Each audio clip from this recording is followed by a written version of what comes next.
I always think about you guys in the car when I'm driving and all of the things that I need to tell you. And what I was thinking about specifically today is how, even though it doesn't really feel like it today, fall is coming, which means winter is coming, and there is a series of videos that I'm going to make with information that is going to give you some information going into this season that's going to be really helpful. In this first video, we're going to talk about molting, but in other videos, we're going to talk about things like feed requirements, decreased egg laying, and some things that you can do to help prepare your coop for the winter time. Molting is what we call it when our chickens begin to lose their feathers. They lose like dirty, old, breaking feathers and grow in new feathers.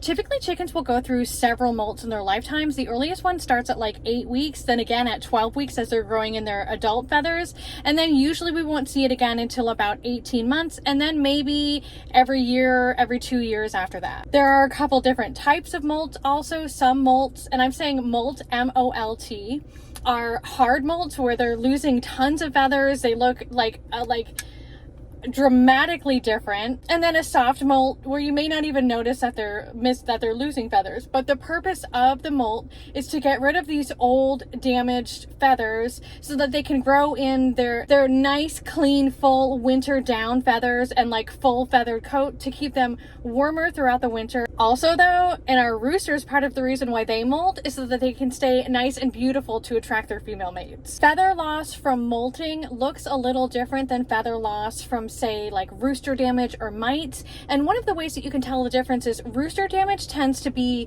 just on the back. Mite damage tends to be around the vents. Usually when they have a mite problem, they're picking feathers around the vents and you'll see redness around the vents. Molting, feathers missing from molting, tends to be all over the place, and more commonly like on top of the wings too. A lot of times you'll see feather missing on top of the wings and just on the wings from molting. When you start to notice that there are feathers all over the place around your coop, like it looks as though something got into your coop and like ravaged one of your chickens, but you're not missing any chickens, there's a good sign your chickens are starting to molt. When your chickens, all of a sudden you go out there and they look like they went through a feather plucker, they're probably going through molt. And don't worry, it's a natural process. It usually only lasts for a couple weeks, and it usually starts around the onset of fall moving into winter. If you're really alarmed at what your chickens look like and you don't know what the feather loss is called, go ahead and post a video here or a couple pictures, and I'm happy to take a look and tell you what I think, as well as probably other people in this community are. You know, another thing that I've noticed is sometimes when chickens lose feathers for whatever reason, whether it's rooster damage, feather plucking, mites, or whatever issue,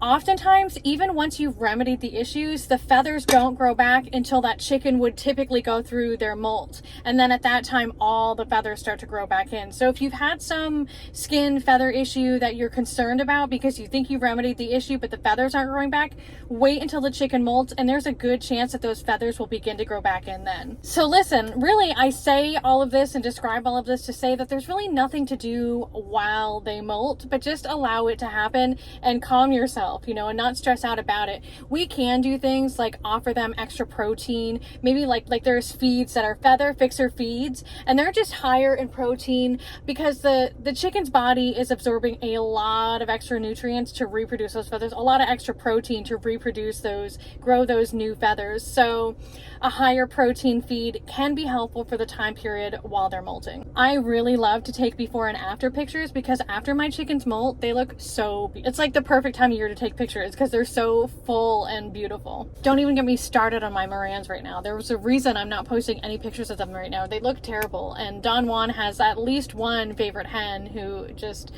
she needs to go through her molt and get all those beautiful feathers back in.